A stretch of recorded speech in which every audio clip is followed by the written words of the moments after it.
Orfeo, el descenso a los infiernos y el arte musical como respuesta a la muerte y metáfora del amor. La idea de esta videocharla es para preparar la audición de la obra que quizás sea que es el punto de partida de la historia operística, ya que es la obra, no tal vez la primera ópera como tal, pero sí la primera ópera que construye el género, ¿verdad? A partir de ahí no hubo vuelta atrás. Claudio Monteverdi, el compositor, consigue crear un género que no existía antes. Ahora, por supuesto, hay toda una historia para llegar ahí.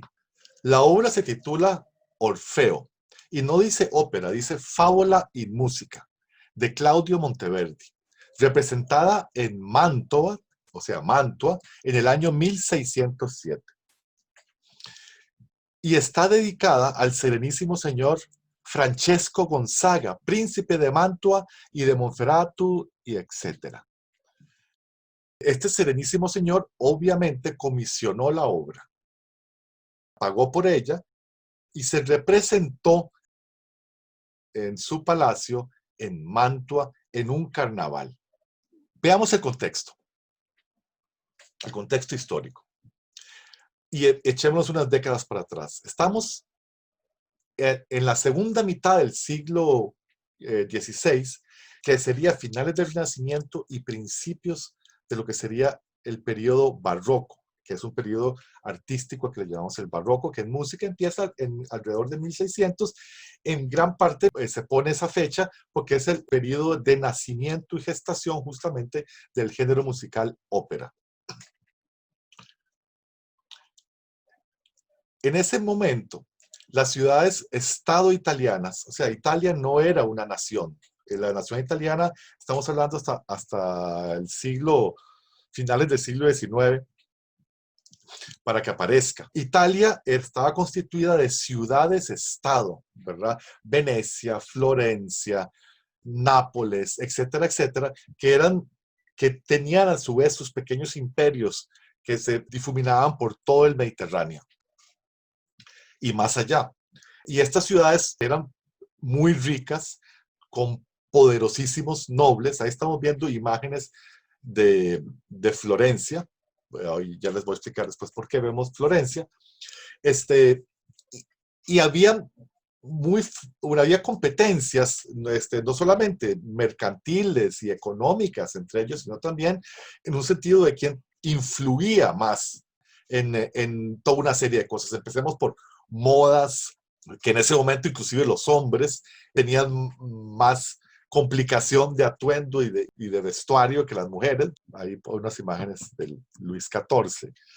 Pero bueno, volvamos a la competencia entre los nobles, porque no era solamente entre las diferentes ciudades, sino que también en lo interno de la ciudad, las familias poderosas competían por quién tenía el mejor palacio, por quién hacía la mejor fiesta de carnaval, etcétera, etcétera. Al día de hoy, los carnavales de Venecia, los carnavales de Florencia, etcétera, son carnavales que siguen siendo momentos turísticos importantísimos. Esto tiene sus raíces desde la Edad Media, pero en este momento, estas familias que eran muy, muy ricas, hacían celebraciones realmente espectaculares.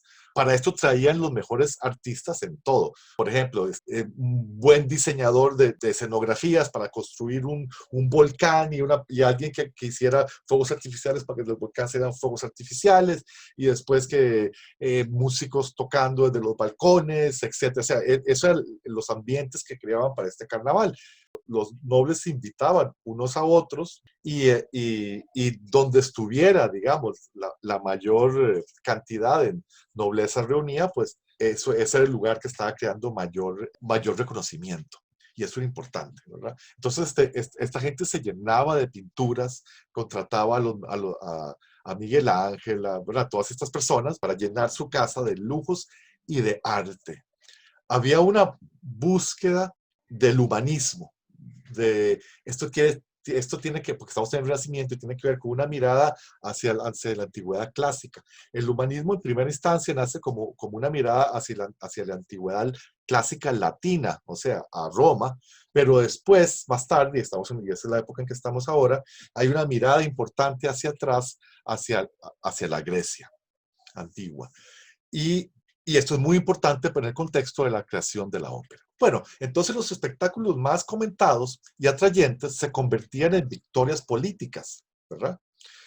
¿Por qué? Porque reunían, mientras durara el carnaval, resulta que había venido el rey de Francia y el rey de Francia se quedó más tiempo en el palacio de los Medici, ¿verdad? Y entonces el Medici ya se hizo más compa del rey de Francia y así se manejaban las cosas, ¿verdad?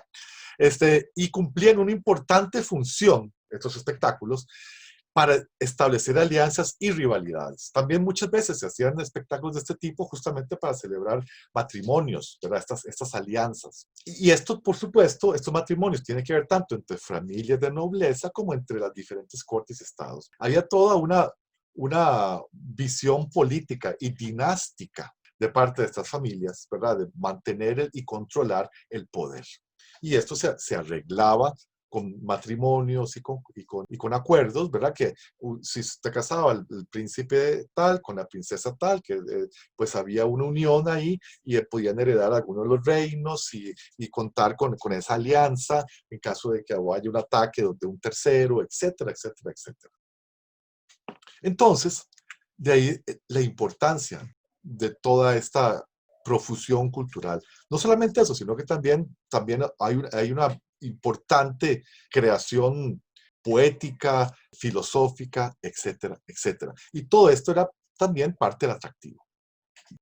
Dentro de estas corrientes, hacia finales del Renacimiento, aparece lo que se llama la Camerata Florentina o Camerata Fiorentina en italiano. Este era un grupo de humanistas, músicos, poetas e intelectuales que se reúne en Florencia entre 1577 y 1589 bajo el patrocinio del conde Giovanni Bardi para discutir y guiar las tendencias en las artes. Este conde, ¿verdad? Que era un hombre renacentista, un todólogo, ¿verdad? Sabía un poquito de todo, reúne mentes brillantes en su corte, en su salón, y empiezan a tener discusiones y tratar de pensar hacia dónde debería ir el arte. Y les interesaba mucho la música.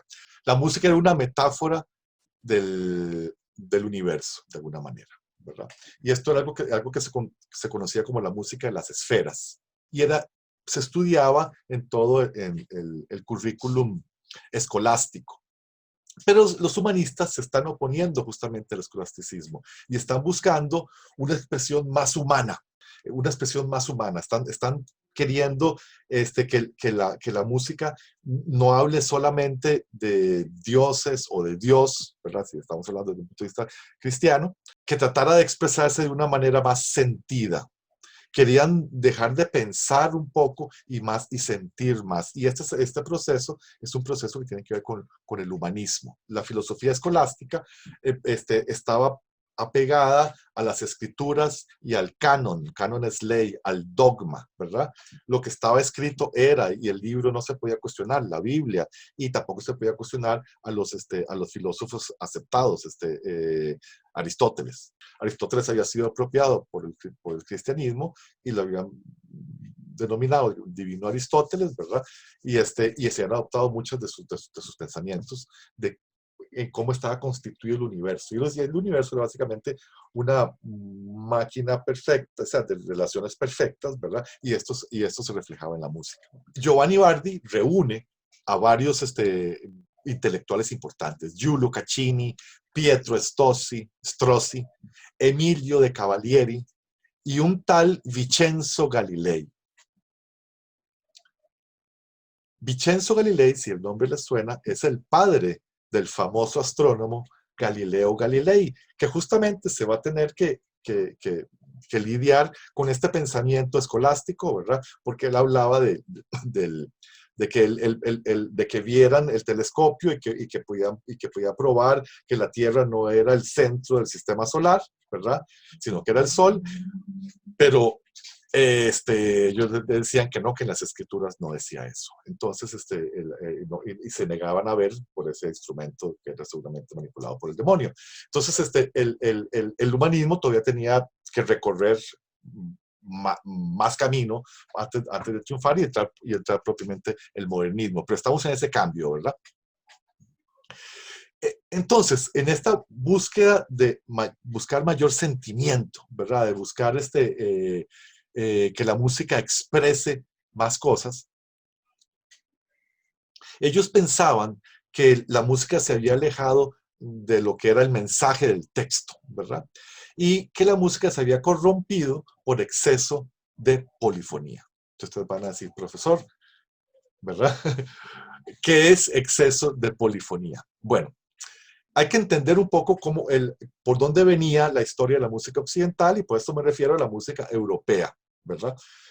En la Alta Edad Media, la única música que se escribía, no la única que existía, porque había muchas más, pero la única que se escribía, porque fue inventada, que fue inventado por ellos, la notación, o sea, los monjes inventaron la notación y ellos escribieron las primeras músicas de las cuales están escritas en Occidente, en la Edad Media, y es el canto gregoriano. Y este es un canto en el cual hay una sola línea melódica. Esto tenía toda una razón de ser. En la vida de monasterio, la idea era que todos hicieran exactamente lo mismo, ¿verdad? Y todos adoraran al mismo Dios. Es más, los ritos estos gregorianos siguen aplicándose al día de hoy y siempre se cantan las mismas, y se sigue aplicando en la misa el calendario gregoriano, comentando los mismos textos, los mismos días, los mismos cantos son cantados los mismos días, o sea, es decir, todos los primeros de enero hay un texto que hay que leer, hay unos cantos que hay que hacer, todos los segundos de enero también, y esto además hay una misa en un monasterio por lo menos cada 3 horas. Esta música era una música para que toda la religión católica o la religión cristiana en ese momento, en un principio, en la Alta Edad Media, fuera una sola cosa y la vida monasterial era de alguna manera esta unidad de humanos que todos pensaban igual, ¿verdad? Y en lo mismo. Oigamos un poco de canto gregoriano.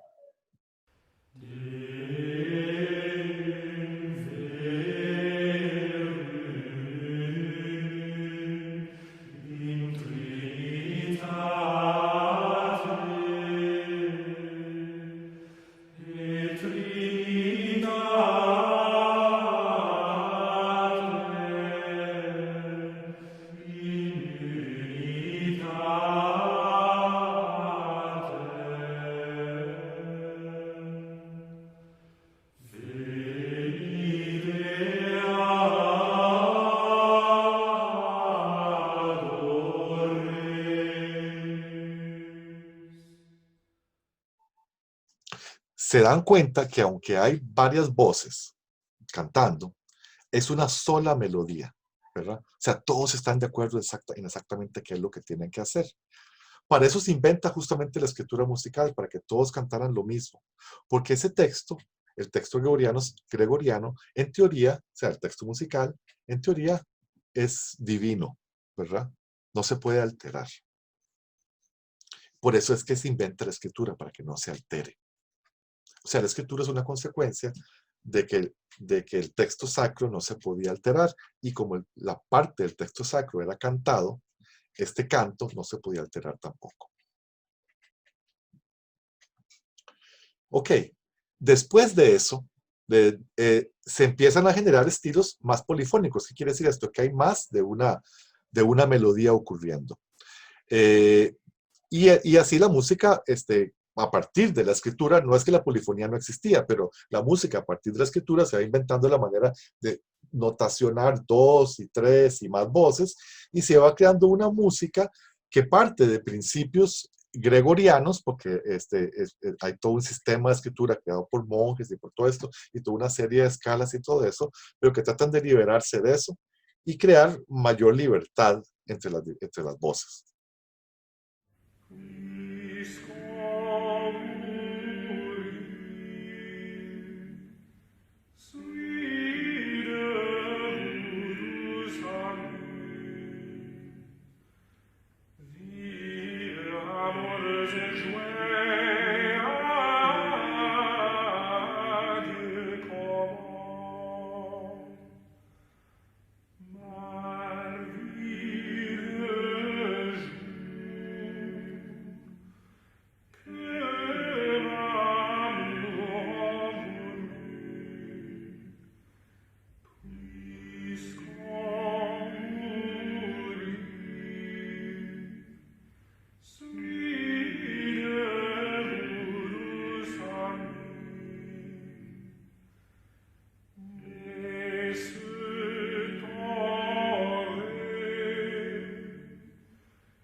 Ahora, escuchemos un ejemplo más tardío,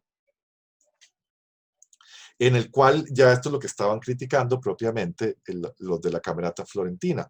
Lo que dicen es que el texto no se puede entender, ¿verdad? Que el texto ya se vuelve ininteligible entre la secuencia de tantas voces.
Bueno, pero no querían mucha polifonía. ¿Pero por qué? ¿Qué era lo que querían hacer?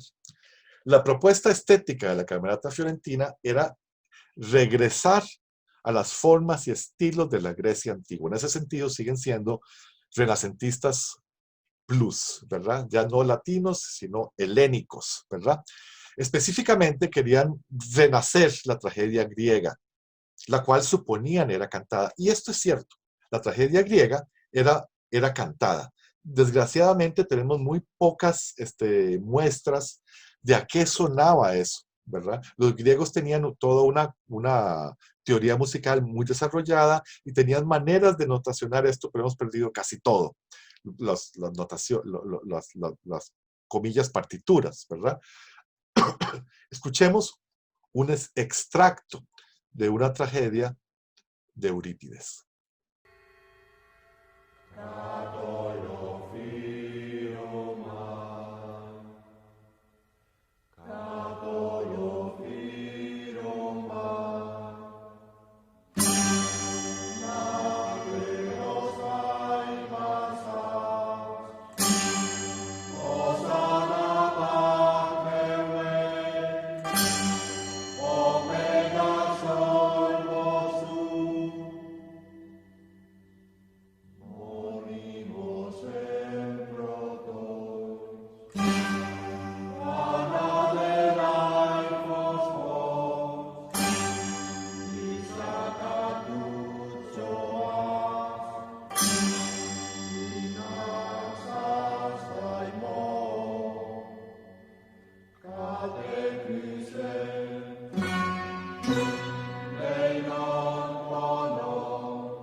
¿Vieron qué interesante que suena eso?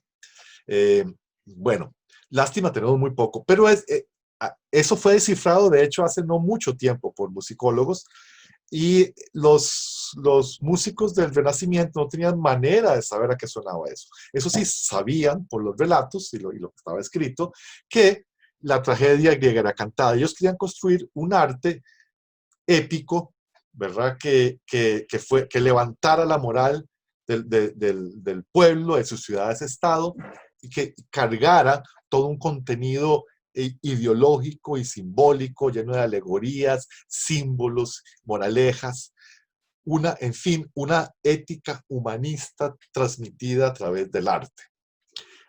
Y qué pensaban que qué mejor manera que revivir justamente la tragedia griega para convertir sus actuales ciudades-estados en una reconfiguración, en una nueva creación, en un nuevo periodo de oro de ciencias, artes y filosofía. Como estaban opuestos al estilo polifónico, decidieron optar por tener una sola línea melódica cantada por un solo cantante, acompañado por acordes. Suena familiar, ¿no? Suena parecido a las canciones, bueno, cuando uno toca guitarra y canta o qué sé yo, ¿verdad? Donde hay acordes y una voz, nada más. Esto, por supuesto, nunca había dejado de existir, simplemente es apropiado por ellos ahora de una manera ideológica y pero además no solamente con el fin de cantar una melodía bonita, sino de lo que ellos llamaban recitar cantando. El interés de la Camerata Fiorentina era la expresividad musical, pero acentuando, diciendo lo que estaba en el texto, o sea, iluminando el texto, llenándolo de intenciones que están ahí, pero no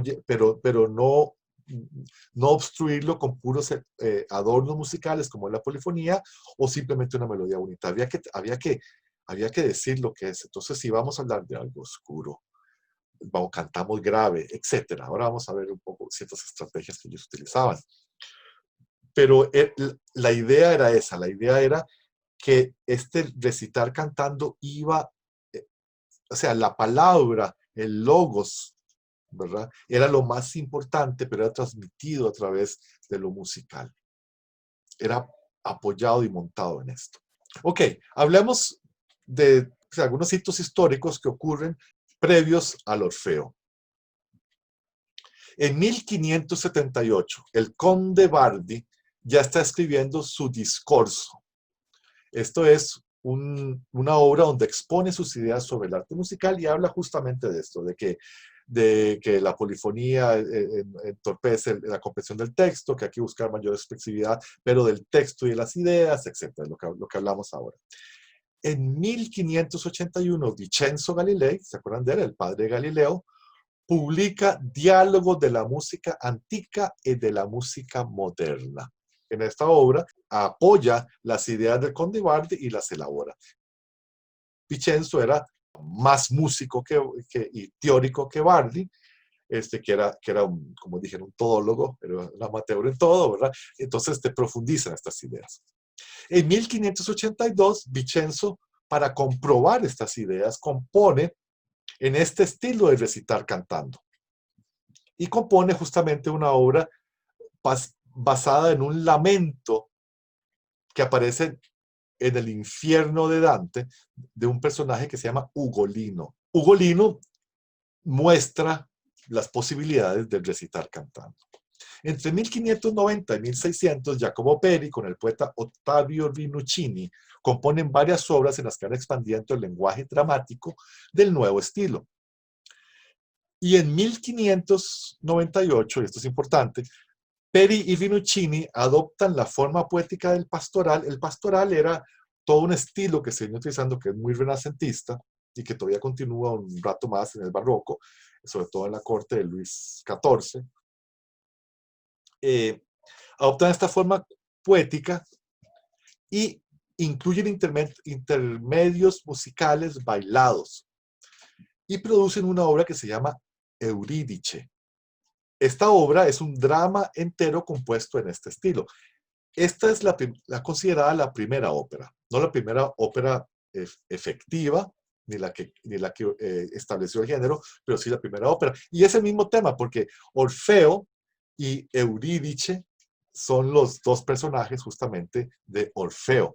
Entonces ya existía un antecedente sobre el tratamiento de esto. Y es que este tema de Orfeo es un tema muy musical. Orfeo era un semidios, era hijo de una mortal y de un dios. Tenía ciertos poderes y su poder era musical. Él lograba que hasta las piedras lloraran. Ahí no les voy a adelantar la historia. Tiene que ver con ese superpoder que es musical. Entonces por eso es el tema de la primera de todas las óperas, Eurídice, y el tema de la primera gran ópera que se llama Orfeo. Ok, pero entonces, ¿Qué es lo que tenemos acá? Tenemos un arte cortesano hecho a medida y gustos de la corte. Las representaciones eran en los palacios, y es específicamente para un público que pertenece a la nobleza, justamente, que acudía por invitación, ¿verdad? Era parte de lo que era del festival o de un matrimonio, y como parte de las celebraciones, como aprovechando que, o sea, un matrimonio que venía la hija del rey de Francia, ¿verdad? Y se iba a casar con el hijo de los Medici en Florencia. El rey de Francia venía y la reina de Francia, y venían algunos parientes de ellos de otros reinados, la gente venía desde muy lejos, ¿verdad? Estamos hablando de una época en que uno no se montaba en un helicóptero y llegaba, ¿verdad? Entonces se quedaban por varios días, entonces hacían fiestas fastuosas por algunos reyes, ¿no? Y entre las fiestas se incluían este tipo de entretenimiento. Pero en realidad pasa poco tiempo, porque ya a mediados del siglo XVII, o sea, ya para 1600, en realidad para 1630 y tanto, ya existe un primer teatro de ópera que el público llega y paga su entrada para ir, y este es justamente en Venecia. Bueno, pero para llegar ahí tuvo que llegar un gran genio, y ese gran genio es Claudio Monteverdi. Claudio Monteverdi era ya un autor importante, reconocido en toda Europa por su gran expresividad musical, que se manifestaba en una forma musical que se llama madrigal polifónico, del cual era considerado su máximo exponente. En el madrigal polifónico era cantado por un coro, ¿verdad? Pero era poesía humanista. Esto quiere decir que hablaba de amor, que hablaba había temas griegos, etcétera, ¿verdad? Y los sentimientos eran muy importantes, y se trataba de describir estos sentimientos, ¿verdad? Con técnicas específicas que ya casi discutimos, ¿verdad? Y por lo tanto, Monteverdi manejaba un lenguaje expresivo importante. Monteverdi tenía más de 40 años cuando escribe Orfeo. Ya era un maestro a nivel mundial en este otro género. Y bueno, y es comisionado, ¿verdad?, para hacer esta obra. ¿Qué es lo que hace Monteverdi? Monteverdi utiliza una expresividad musical de alguna manera relacionada con el claroscuro de la pintura renacentista. Vean ese cuadro, por ejemplo, de Caravaggio. Vean lo importante que es la luz, pero lo importante que es la sombra también, ¿verdad? Y cómo tanto la luz y la sombra vienen a ayudar a esculpir los cuerpos y a focalizar nuestra atención. Esa técnica de claroscuro que está desarrollada por los pintores renacentistas es muy utilizada por Monteverdi de una manera análoga, utilizando el color instrumental. Por color instrumental me refiero a si es un instrumento que suena, por ejemplo, un poco distorsionado, por ejemplo, más nasal, ¿verdad? Hay instrumentos, ahora van a escuchar instrumentos que tienen esas características, que sería el equivalente del Alto Renacimiento de una guitarra distorsionada, ¿verdad?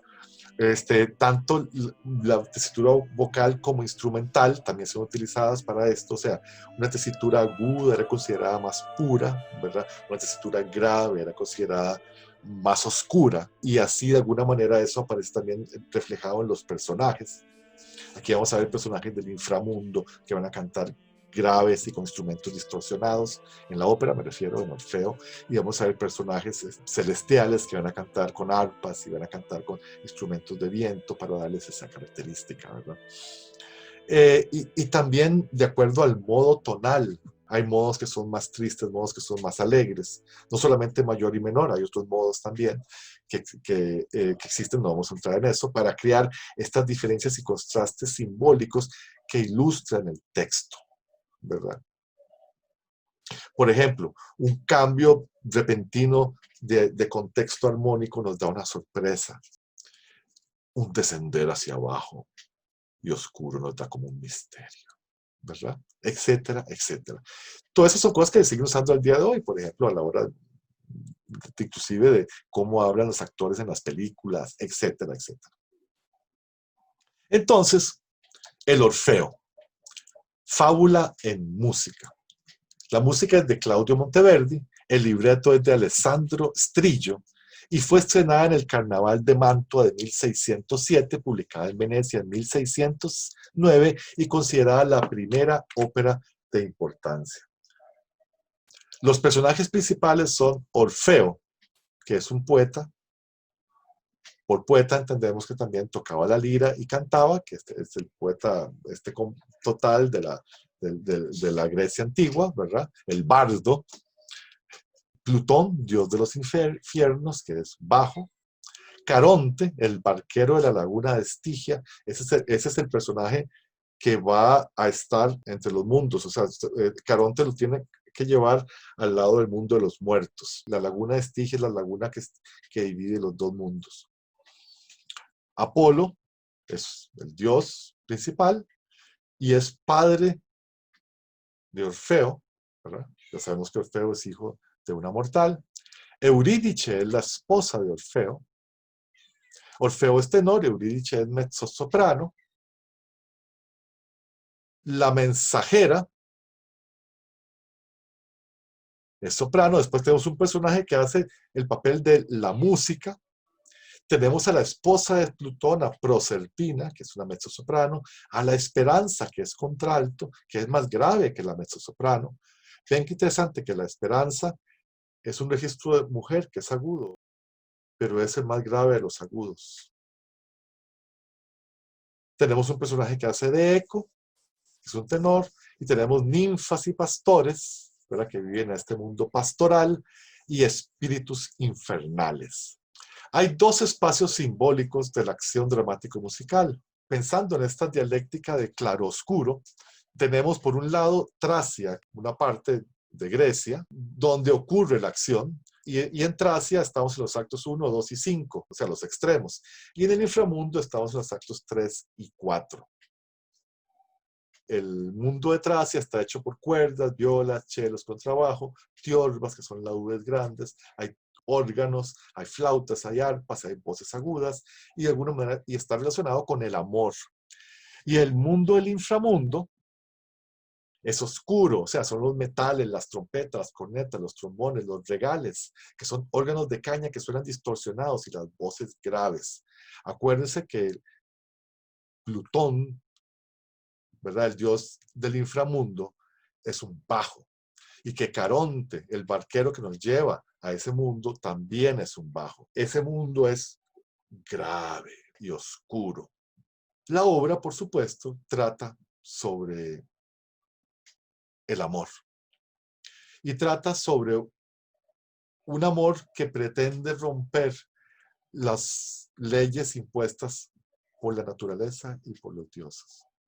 Frente a la muerte, ¿qué puede hacer el más poderoso de los magos de las artes? Porque ese era Orfeo. Orfeo era alguien que podía mover todas las pasiones de los seres hasta inanimados, y van a ver hasta de los dioses, porque él los convence con su música de poder pasar de un lugar a otro, o los hechiza con su música, para poder llegar a donde llega, ¿verdad? Que es a rescatar a su amor, ¿de dónde? De las garras de la muerte. Y tenía una condición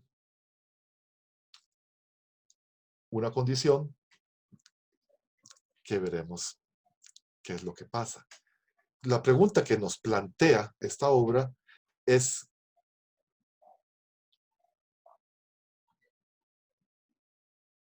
Orfeo, con su arte, pretende vencer la muerte. Y su arte es muy poderoso. Pero, ¿puede el ser humano conquistar la muerte? ¿Puede el ser humano, el amor del ser humano, puede conquistar la muerte? Las artes que este amor logra mover, ¿pueden conquistar la muerte? Y más poderoso aún, ¿De qué valen todas las artes si uno no se puede dominar a sí mismo? Y de alguna manera, por ahí va acuérdense que aquí se está proponiendo un punto de vista, una visión de mundo humanista. ¿Qué es lo que está pretendiendo decirnos la ópera de Orfeo? ¿Qué es lo que pretenden decirnos sus autores con esta metáfora simbólica?